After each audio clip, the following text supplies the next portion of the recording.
آج پھر جمعرات کی شب تھی اور حیدر حسب معمول اپنی تیاری میں لگا تھا۔ میں صوفے پر بیٹھی اس کے چہرے کی طرف دیکھ رہی تھی۔ آج میں نے دل ہی دل میں ایک فیصلہ کر لیا تھا۔ جیسے ہی رات کے 12 بجے حیدر اپنا کچھ سامان لے کر گھر سے باہر چل پڑا، میں نے بھی اس کے نکلتے ہی ایک سیاہ چادر اوڑھ لی اور اس کے پیچھے پیچھے چلنے لگی۔ آج کی رات ٹھنڈی قیامت برسا رہی تھی۔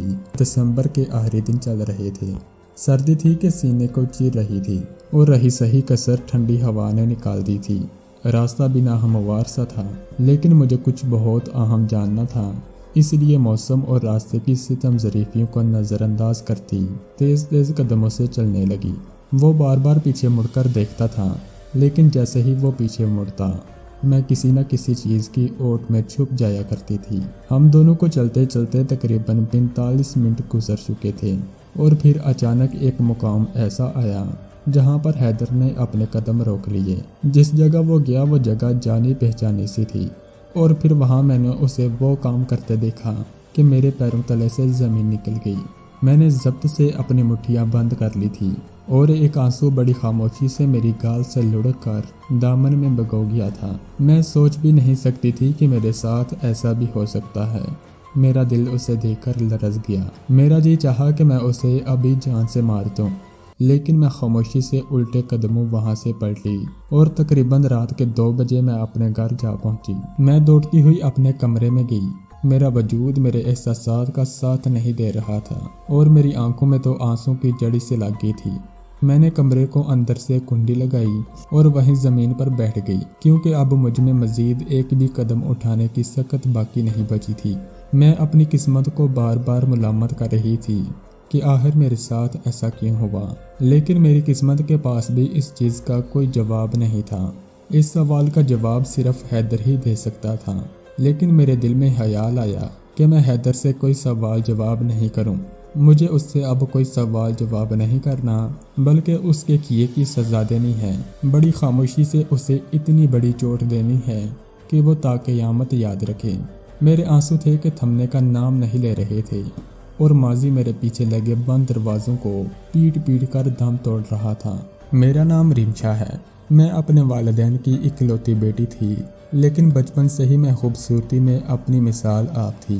ہر کوئی میری نزاکت اور خوبصورتی کی وجہ سے مجھے بچپن سے ہی گڑیا کہہ کر پکارتا تھا۔ میرے اماں ابا شیروں میں تو بے حد پیار اور محبت سے رہتے تھے۔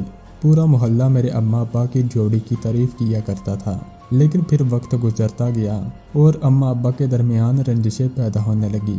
ابا اکثر اماں سے کھینچے کھینچے رہنے لگے۔ میرے لیے ان دونوں کے لیے آپس میں اختلافات بالکل نئے تھے، کیونکہ میں نے اپنے ماں باپ کو آپس میں ایسے لڑتے جھگڑتے نہیں دیکھا تھا۔ میں اس وقت 10 سال کی تھی جب ایک شام اچانک ابا کسی عورت کے ساتھ گھر میں داخل ہوئے۔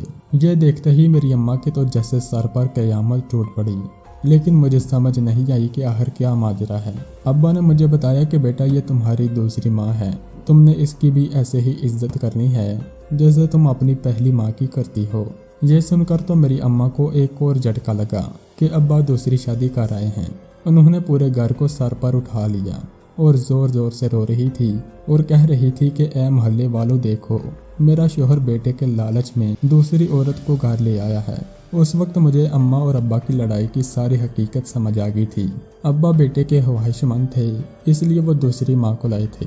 میں اس وقت بہت چھوٹی تھی، مجھے اتنی زیادہ سمجھ نہیں تھی۔ ابا نے دوسری اماں کو کچھ دن ہمارے ساتھ رکھا، پھر اسے ساتھ والے گھر میں لے گئے۔